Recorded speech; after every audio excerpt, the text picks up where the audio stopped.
Welcome to Penrose Learning, where we make understanding easy. In this video, I will explain how to make honey blocks.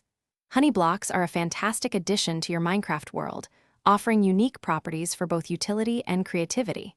They are sticky, translucent blocks that can slow down players and mobs and even reduce fall damage. To craft these versatile blocks, you'll primarily need one key ingredient: honeycomb.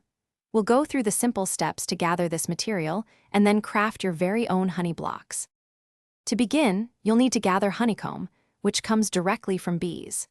Find a bee nest naturally generated in biomass like plains or forests, or craft your own beehive. When a nest or hive is full of honey, indicated by its texture, you can safely collect honeycomb. Place a campfire or smoker directly underneath to pacify the bees, then use a pair of shears to harvest 3 pieces of honeycomb without angering them. Once you have collected at least 4 pieces of honeycomb, it's time to craft your honey block.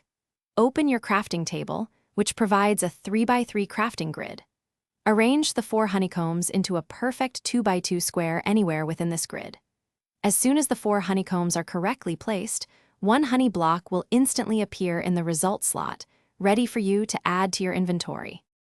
Honey blocks offer many unique applications in your builds and contraptions.